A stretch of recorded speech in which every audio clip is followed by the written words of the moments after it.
Hello everyone, this is class 7th maths chapter number 1, that is integers. Before going with the sums of this chapter, I would like to introduce you guys with the name integers.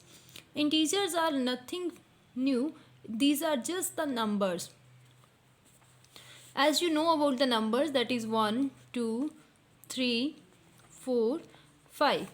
So these kind of the numbers that get started from 1, that are called natural numbers, right?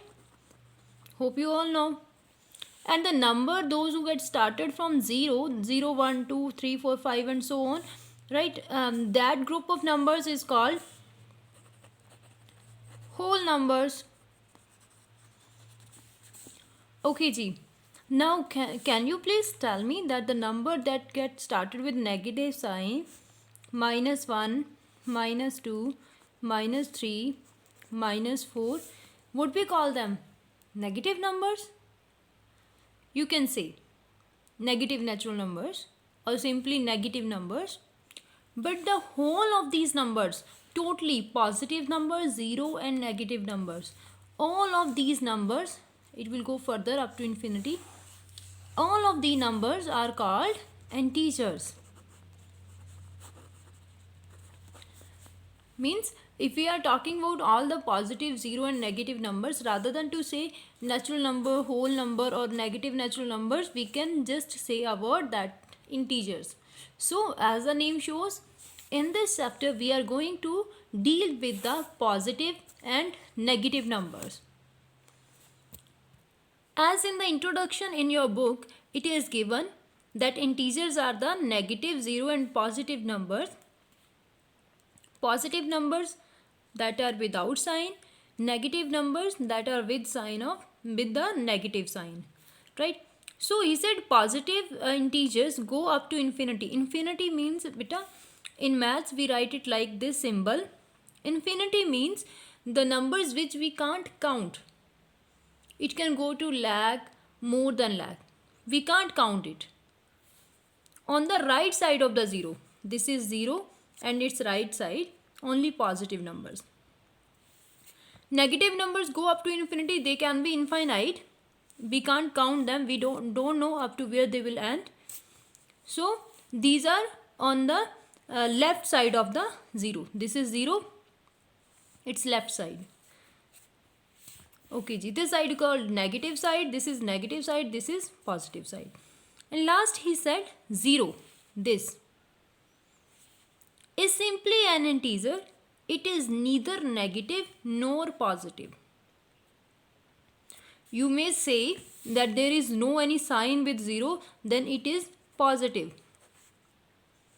No beta, 0 doesn't contain any sign. Neither it is negative nor it is positive. Hope you understood up to here. Next is the most important thing that you will going to use in this chapter, because if this thing will not be in your mind, you will not able to understand the chapter.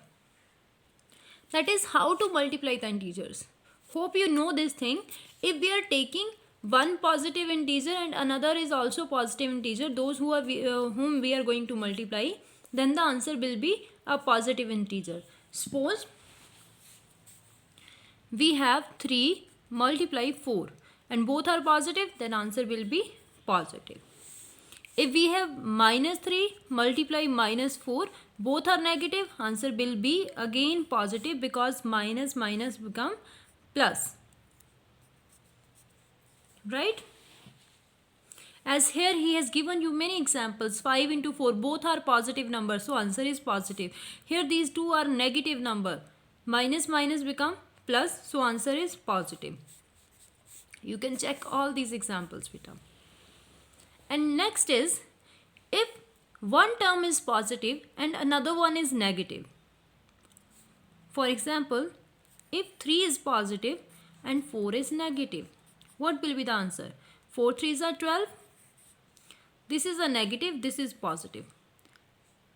We say plus minus minus, because as the numbers will multiply with each other, signs will also get multiplied with each other. Plus minus minus. And next, if first term is negative and second term is positive. If I'm not putting any sign in front of 4, then it means that it is positive. Then 4 3s are 12, plus minus minus. Means from both the terms, if any number is negative, any one number is negative, then answer will be negative. Right? If both the signs are negative, then answer will be positive. As here in the examples he has given you, kindly before going through the sums of this exercise, go through the examples also. Next topic, that is the properties of multiplication of integers. First one is closure property. Closure property, in this property he said if you will multiply two integers, the answer will always integer. I hope you are understanding that if we are multiplying two numbers, if we are multiplying 5 into 6, answer will be 30. So 30 is the integer. Either answer can be positive or negative. We know positive, negative or 0 all are integers.